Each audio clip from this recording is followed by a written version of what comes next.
A man, alone in the blistering cold, crawling across an icy plain, his feet wrapped in rags because the skin came away in his socks days ago, his hair falling out in clumps, his body slowly, quietly eating itself alive. 6 weeks ago, he set out from a frozen research camp with 2 other men on a mission to map a stretch of Antarctic coastline no human being had ever seen. They called themselves the Far Eastern Party.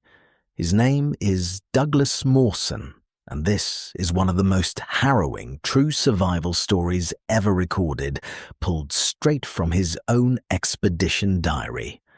Let's get into it. Douglas Mawson was born in 1882 in Shipley, Yorkshire, England, and moved to Australia with his family when he was just 2 years old.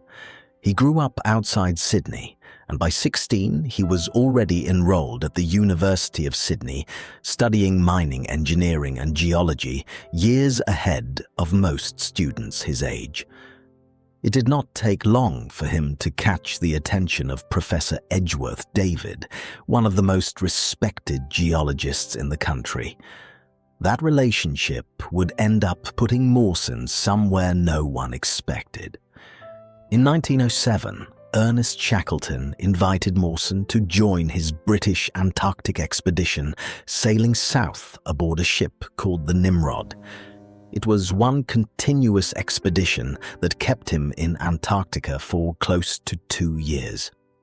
Partway through it, in January of 1909, Mawson set out with Edgeworth David and a third man named Alastair Mackay on foot, hauling their own sledges, no dog teams, more than 1,200 miles round trip across completely uncharted ice, to become the first human beings to reach the South Magnetic Pole. For most people, that would be the story. But 2 years after he got home, it wasn't enough for him. He wanted to go back and finish something far bigger. He wasn't interested in racing anyone to the South Pole. Robert Falcon Scott and Roald Amundsen, one British, one Norwegian, were already locked in that race, both determined to be the first man to stand on it. Mawson wanted something else entirely, to map thousands of miles of coastline nobody had ever charted. He built his own team, secured his own funding, and by the end of 1911 he was sailing south as the leader of the Australasian Antarctic expedition. They based themselves at a place called Commonwealth Bay, which turned out to be, almost unbelievably, the windiest place at sea level anywhere on the planet. Winds tore through camp at well over 150 miles an hour. Men couldn't stand upright outside. Mawson ran a full winter of work from that spot anyway, recording weather patterns, mapping the Earth's magnetic field, and cataloguing wildlife in conditions most of us would call unsurvivable. When summer came, he split his team into several sledging parties, each one sent out in a different direction with a dog team to map a stretch of coastline nobody had ever charted. Mawson led one of those parties himself. 2 men went with him, Belgrave Ninnis, a British Army lieutenant, and Xavier Mertz, a Swiss ski champion and lawyer. The plan was straightforward. Push east along the coast by dog sled, mapping the terrain as they went, and turn back once supplies started running low. For 5 weeks, it worked perfectly. They covered more than 300 miles, gathering real, usable science the entire way. Then, on an ordinary afternoon, December 14th, 1912, it all fell apart in an instant. Mertz was skiing ahead, and Mawson was riding the lead sledge. Ninnis was on foot, jogging alongside the second sledge, the one pulled by their best dog team and carrying most of the food and the tent. Mawson glanced back at one point and Ninnis was simply gone. No sound, no warning, just empty snow where he'd been walking seconds before. They turned back immediately. A crevasse, hidden under a thin lid of snow, had opened along the trail, and Ninnis, his sledge, and the dog team had dropped straight through it. They called down into the crevasse for hours. Nothing came back but silence, and the shape of one dead dog far below caught on a ledge. Ninnis, the sledge, the tent, and almost all of the remaining food were gone, swallowed by the ice. More than 300 miles from camp, there was no time to mourn. Mawson and Mertz had to turn back immediately. With 35 days of hard travel ahead of them, a fraction of their food left, and no idea yet that the worst of this journey hadn't happened. Their remaining sledge held about 10 days of food, at less than half their normal rations. Their tent was gone too.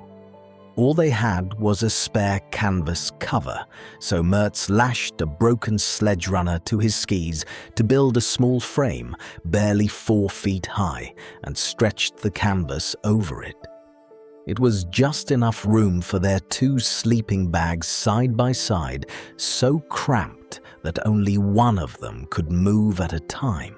They still had their cooker and a little fuel, enough to melt snow into drinkable water. But there was nothing else for hundreds of miles except ice and the 6 dogs they had left, the same animals that had pulled them across this ground for weeks. To survive, they started killing the dogs the next day, one at a time, feeding the ones still pulling and themselves. It's since been suggested that the dog liver they were forced to eat may have carried toxic levels of vitamin A, since husky liver is unusually concentrated with it, and that this, combined with sheer starvation, is what began to break Mertz down. Whatever the exact cause, Mertz began slipping away fast. Fever turned to delirium, then violent fits so strong he snapped one of the tent poles he'd built himself. Mawson held him still through the night so he wouldn't hurt himself, with no doctor and no way to help beyond that. Sometime past midnight, Mertz went quiet, and in the early hours of January 8th, 1913, he died, with no one but Mawson beside him. Mawson was now completely alone. More than 100 miles from camp, in a place where almost nobody has ever walked out even once, let alone twice. What he did over the next 3 weeks is the reason this story is still studied today. He sawed his sledge in half with a pocket knife to make it lighter, since he no longer needed room for a second man. He kept moving. His skin was peeling off in sheets from vitamin A poisoning of his own. His hair came out in handfuls. The ground he was crossing was riddled with crevasses, hidden under thin snow bridges, the same kind of terrain that had already taken Ninnis. Normally, you'd cross ground like that roped to a partner, so if one person broke through, the other could brace and haul them back out. Mawson had no one.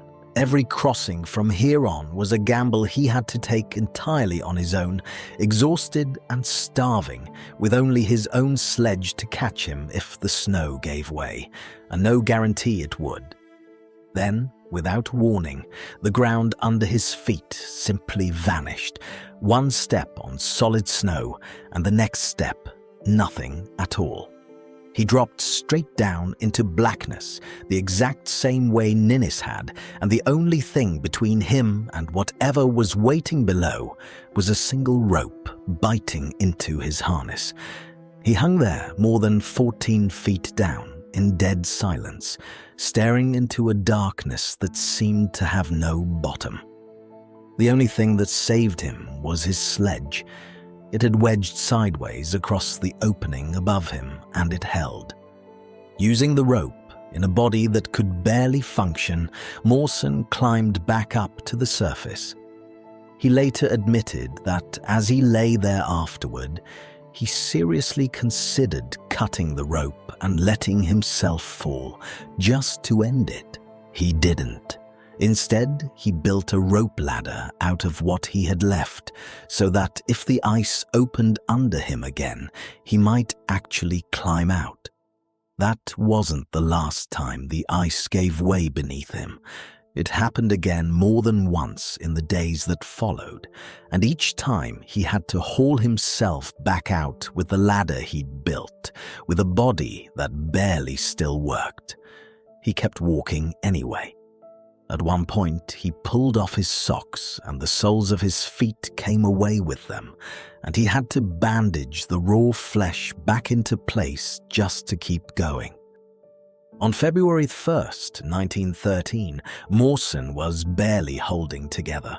His skin was still peeling from vitamin poisoning, his feet were wrapped in bandages over raw flesh, and his body was running on almost nothing after weeks without real food. When he finally reached a supply depot his teammates had left behind, called Aladdin's Cave, he found oranges and a pineapple waiting inside.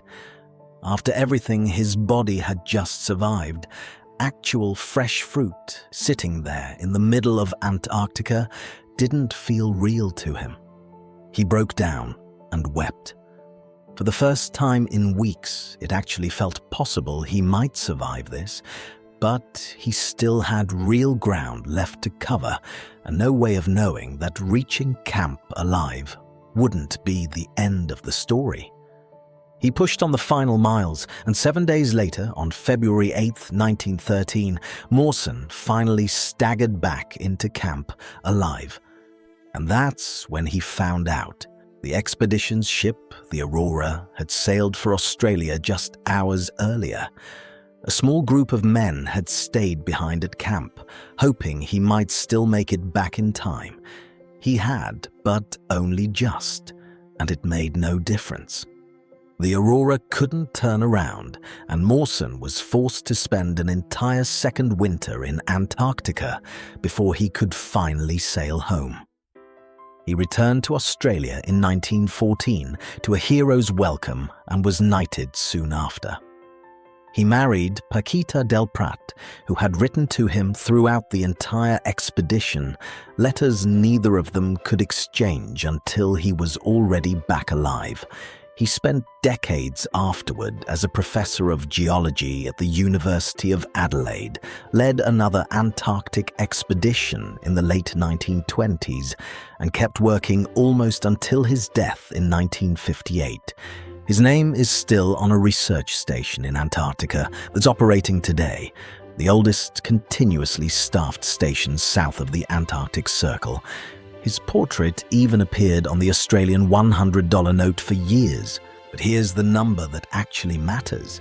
Over 300 miles back to camp, frostbitten and starving, after the ice took one companion and exhaustion took the other, the last 100 of those miles walked completely alone. And if you want more of the story's history left in the shadows, the people and moments that quietly changed everything and were nearly forgotten, subscribe to Chronicles Unknown, because the next untold chronicle is already waiting.